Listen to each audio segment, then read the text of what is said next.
Students, welcome to my YouTube channel Sahaj classes. हम जो 12th class की यूनिट 10 है halo alkanes and halo arenes, उसके हम कुछ पार्ट देख चुके हैं। इसमें हमने उसके इन टेक्स्ट क्वेश्चन कंप्लीट किए थे इससे पहले वाले वीडियो में। आज हम देखेंगे कि जो हेलो एल्केन्स होते हैं या हेलो एल्डीन्स होते हैं, इनकी फिजिकल प्रॉपर्टी कैसे कैसे होती है, क्या क्या होती है। ठीक है इसकी फिजिकल प्रॉपर्टीज को हम one by one completely describe करेंगे विद हैंड रिटन नोट्स। तो सबसे पहले हम क्या देखेंगे कि जो फिजिकल स्टेट कैसी कैसी हो सकती है इनकी। उसके बाद उसका जो मेल्टिंग पॉइंट होता है या बॉइलिंग पॉइंट होता है वो कैसे कैसे होता है। उसके बाद थर्ड प्रॉपर्टी में हम क्या देखेंगे कि जो उसकी डेंसिटी होती है।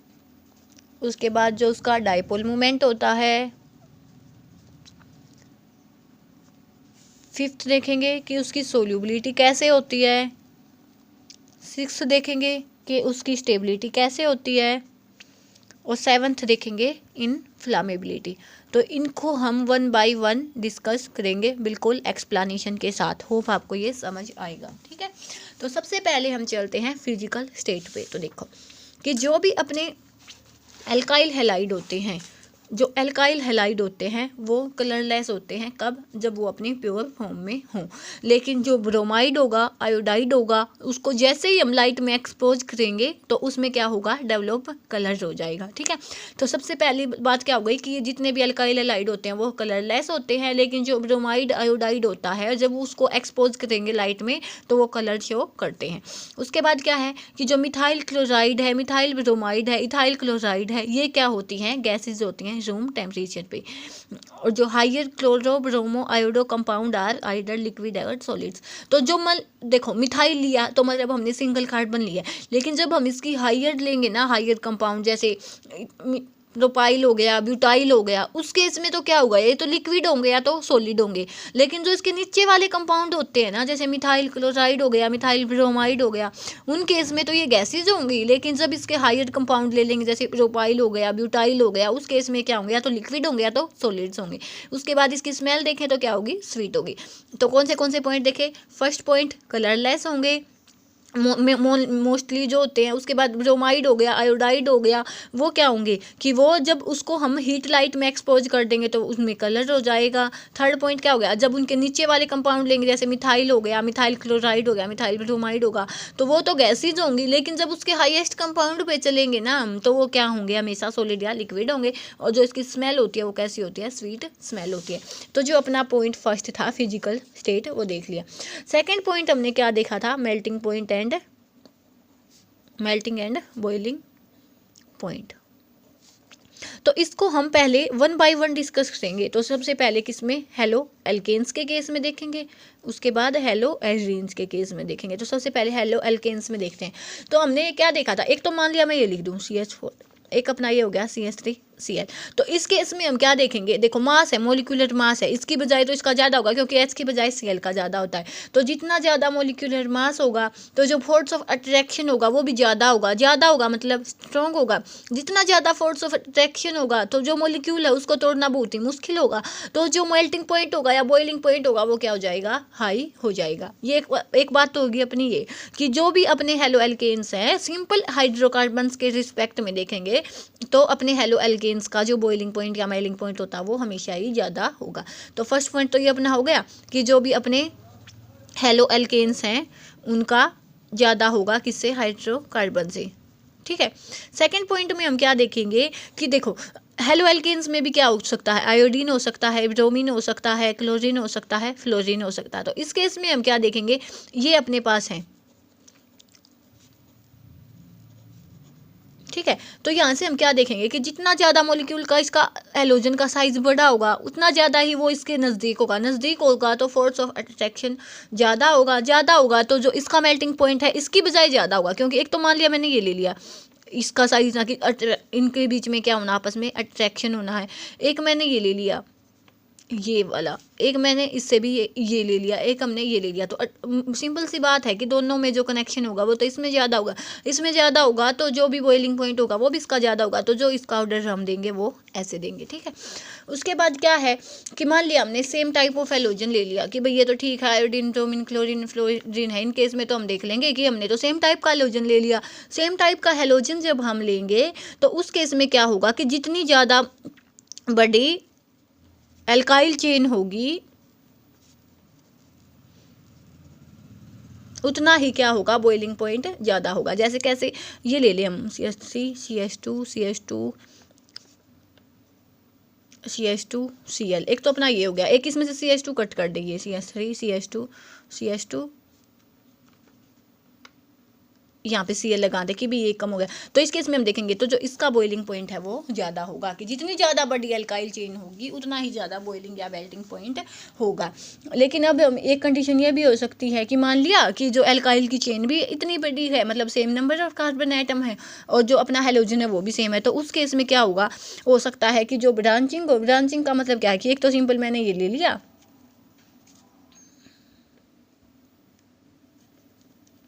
एक मैंने क्या कर दिया कि इस पे ब्रांचिंग कर दी, तो उस केस में क्या होगा कि जो देखो इसमें क्या हुआ, जो इसका सरफेस एरिया ज़्यादा था तो जो इसका बॉइलिंग पॉइंट या मेल्टिंग पॉइंट होगा वो भी ज़्यादा होगा। लेकिन इसमें क्या होगा कि इसमें जो सरफेस एरिया, एक तो ये इतनी जगह में था, अब ये इतनी सी जगह में आ गया, तो जो सरफेस एरिया कम होने की वजह से भी क्या हो गया, जो अपना बॉइलिंग पॉइंट है वो भी कम हो गया। उसके बाद फिफ्थ पॉइंट क्या आएगा कि जब हैलोजन मतलब ज़्यादा हो, एक तो केस है कि अपना एक ही हैलोजन हो, एक केस अपना दो हैलोजन हो, तो उस केस में क्या इफेक्ट होगा कि जितने नंबर ऑफ ज़्यादा हैलोजन्स होंगे कि बॉइलिंग पॉइंट भी उतना ही ज़्यादा होगा। तो मेन चीज़ कौन सी पढ़ी है हमने इसमें कि सिंपल जो मेल्टिंग या बॉइलिंग पॉइंट है वो किस किस पे डिपेंड होगा। सबसे पहले तो साइज ऑफ हैलोजन, कि जितना ज़्यादा साइज हैलोजन का होगा उतना ज़्यादा ही अपना क्या होगा, मेल्टिंग बॉइलिंग पॉइंट भी होगा।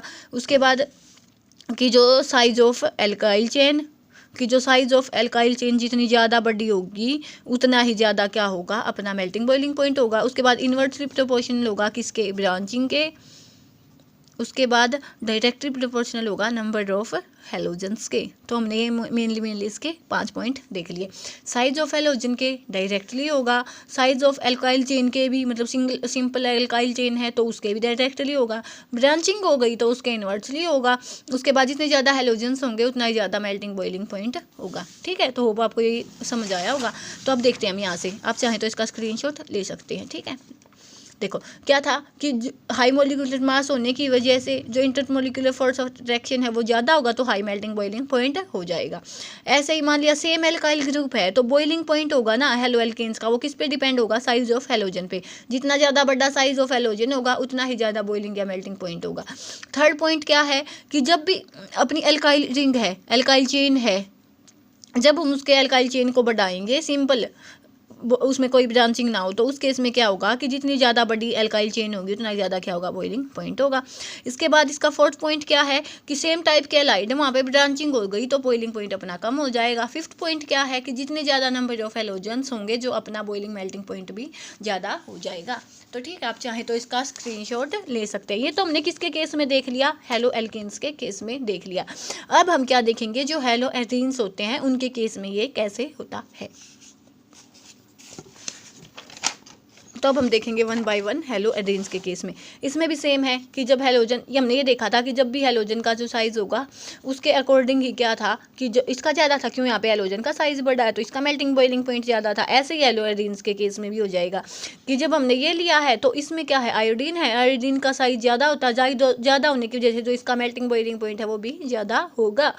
ऐसे ही इसमें ले लिया, इसमें ले लिया, इसमें ले लिया। उसके बाद क्या है कि जो बॉइलिंग पॉइंट होते हैं ना वो तो ठीक है, नियरली सेम होते हैं, लेकिन जो मेल्टिंग पॉइंट है उन पे जो ऑर्थो मेटा पैरा पोजीशन होती है उसका इफेक्ट भी होता है।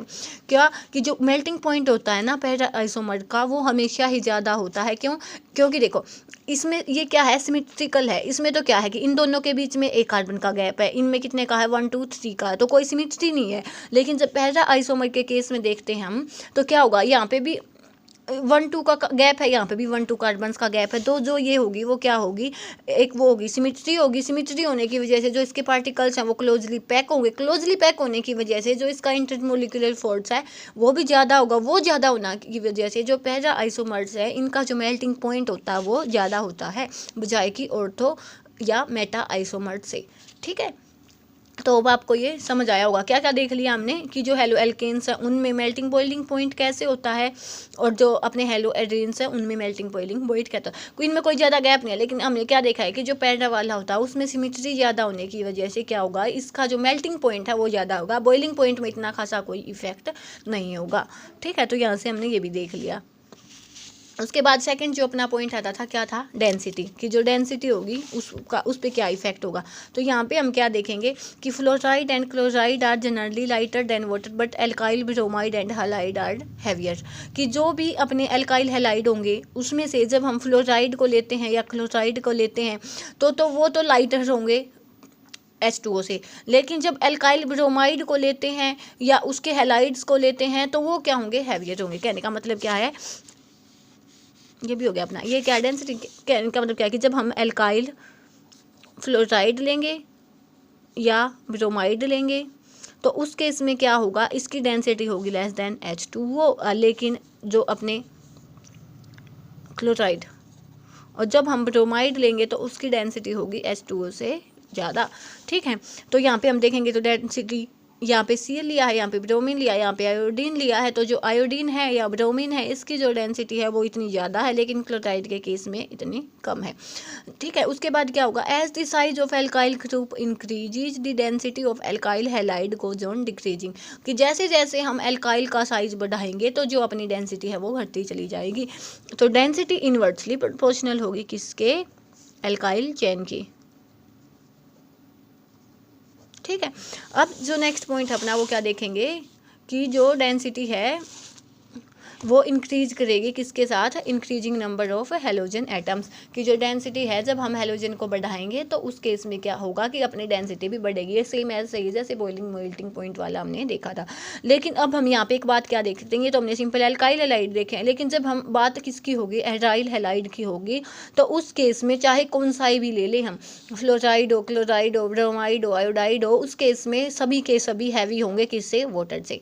ठीक है, लेकिन ये उसमें जो एल्काइल के कंपाउंड लेंगे उनमें ऐसी कोई कंडीशन नहीं है कि जैसे फ्लोराइड क्लोराइड की तो कम होगी H2O से और जो ब्रोमाइड आयोडाइड है उसकी ज़्यादा होगी। उस केस में क्या होगा कि चाहे फ्लोराइड हो, क्लोराइड हो, ब्रोमाइड आयोडाइड, उस चीज़ से कोई इफेक्ट नहीं है कि जितने भी हैलाइड्स होंगे उनकी ज़्यादा ही होगी किससे, H2O से। ठीक है, ये अपना हो गया, डेंसिटी भी हो गया। अब हम चलते हैं किस पे, डाइपोल मोमेंट पे। हमने क्या देखा है कि डाइपोल मोमेंट किसके बीच में देखते हैं हम, डाइपोल मोमेंट देखते हैं पोलर मॉलिक्यूल्स के बीच में। अब आपको ये पता होना चाहिए कि जो पोलर मॉलिक्यूल्स क्या होते हैं, नॉन पोलर मॉलिक्यूल्स क्या होते हैं। तो पोलर मॉलिक्यूल्स वो होते हैं जिसमें क्या हो, इलेक्ट्रोनेगेटिविटी का डिफरेंस हो। नॉन पोलर कौन से होते हैं, जिसमें कोई भी इलेक्ट्रोनेगेटिविटी का डिफरेंस ना हो। तो जब हम पोलैरिटी की बात करते हैं तो यहाँ पे क्या देखते हैं कि जितनी ज़्यादा इलेक्ट्रोनेगेटिविटी होगी पोलैरिटी उतनी ज़्यादा होगी।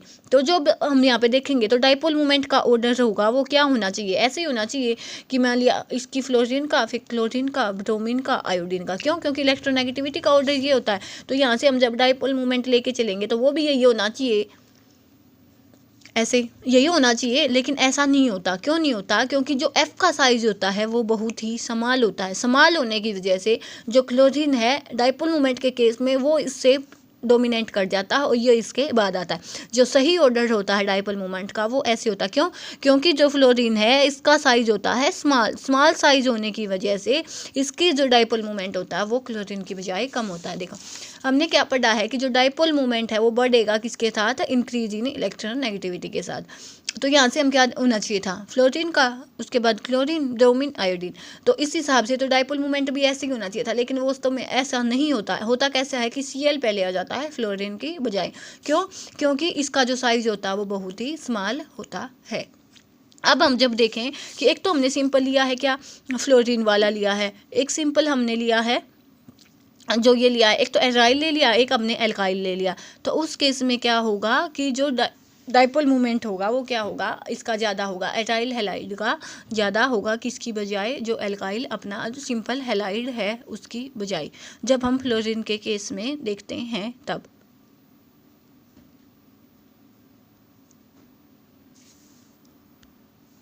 फ्लोरीन के केस में नहीं देखते, जब हम फ्लोरीन लेते हैं, क्लोरीन लेते हैं या ब्रोमीन लेते हैं, तो उस केसेस में हम क्या देखेंगे कि जो सिंपल एल्काइल हैलाइड है ना, तो इसकी ये वैल्यू चेंज हो गई है बाय मिस्टेक,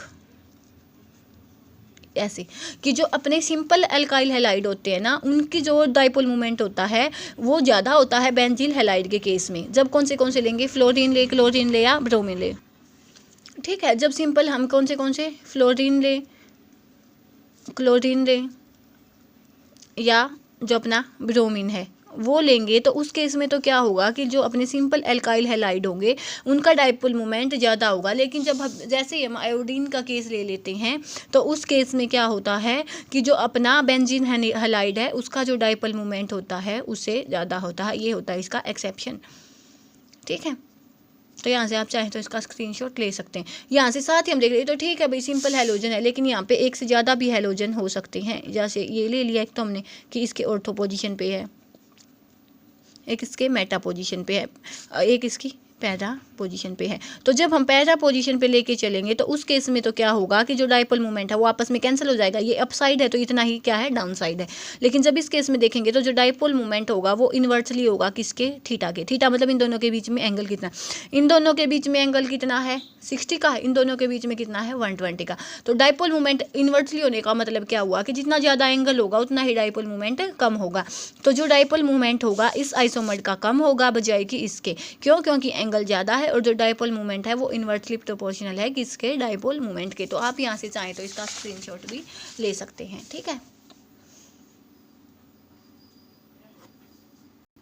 अब हम इसका नेक्स्ट पॉइंट देखेंगे, सोल्यूबिलिटी। सोल्यूबिलिटी में क्या होता है कि जो हेलो एल्केन्स होते हैं या हेलो एरेन्स होते हैं वो क्या होते हैं, इनसोल्यूबल होते हैं किसमें, वाटर में। ऐसा क्यों होता है, देखो सोल्यूबल होने का मतलब क्या है कि डिसोशिएट होना पड़ेगा।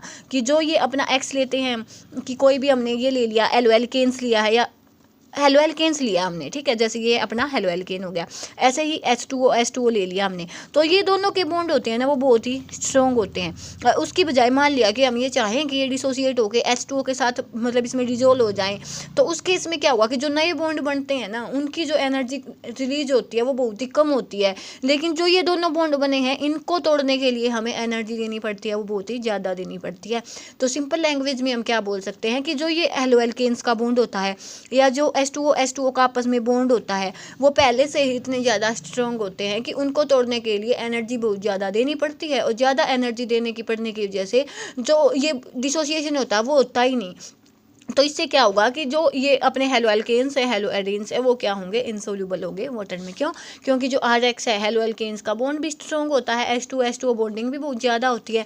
अगर इनको हेलो एल्केन्स और हेलो एरीन्स को पानी में डिजोल्व होना भी होगा तो एनर्जी रिक्वायर्ड होगी इनके बॉन्ड को तोड़ने के लिए, इनके फोर्स ऑफ अट्रैक्शन को तोड़ने के लिए, वो क्या होगी, बहुत ही ज़्यादा होगी। लेकिन जो नए बॉन्ड बनेंगे ना उनसे जो एनर्जी रिलीज होगी वो बहुत ही कम होगी।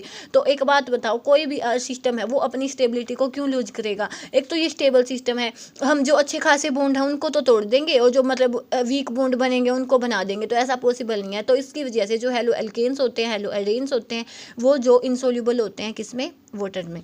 अब हम क्या देखेंगे कि जो स्टेबिलिटी क्या होती है। स्टेबिलिटी का जो ऑर्डर क्या होता है कि जब भी हम जो फ्लोराइड होता है इसका साइज स्मॉल होता है, स्मॉल होने की वजह से जो इनका बॉन्ड होता है वो स्ट्रॉन्ग होता है। तो जो एल्काइल फ्लोराइड है वो सबसे ज़्यादा स्ट्रॉन्ग होगा, एल्काइल क्लोराइड, ब्रोमाइड, आयोडाइड। और जो इन दी परसेंस ऑफ जो लाइट होगी ना, तो जो एल्कोहल आयोडाइड है वो हमें क्या देंगे, आयोडीन देंगे। तो सिंपल स्टेबिलिटी के केस में हम क्या देखेंगे कि जो फ्लोराइड वाले होंगे वो सबसे ज़्यादा स्टेबल, उसके बाद क्लोराइड वाले, उसके बाद ब्रोमाइड वाले, उसके बाद आयोडाइड वाले स्टेबल होंगे, ठीक है। उसके बाद हम क्या देख सकते हैं कि जो इनफ्लामेबिलिटी, कि जो ये इनफ्लामेबल बहुत ही कम होते हैं। इनफ्लामेबिलिटी जो मतलब जलने की कैपेसिटी होती है वो कम होती जाती है जैसे कि हम हैलोजन की जो अमाउंट है वो बढ़ाते चलेंगे। तो यहाँ से हम ये भी देख सकते हैं कि जो CCl4 होता है वो आग बुझाने में यूज होता है, क्योंकि यहाँ पे हैलोजन की अमाउंट होती है वो बहुत ज़्यादा होती है। हैलोजन की अमाउंट ज़्यादा होने की वजह से ये जल्दी से आग तो पकड़ेगा नहीं पकड़ेगा तो ये आग बुझाने में यूज होगा। ठीक है, तो यहाँ से हम ये देख सकते हैं कि भाई जो इसकी फिजिकल प्रॉपर्टी हमने 1 बाय 1 उनको कम्प्लीटली एक्सप्लेन किया है। आपको कोई डाउट है तो आप कमेंट सेक्शन में बता सकते हैं, या कोई मॉडिफिकेशन चाहिए तो वो भी बता सकते हैं। Thanks for watching.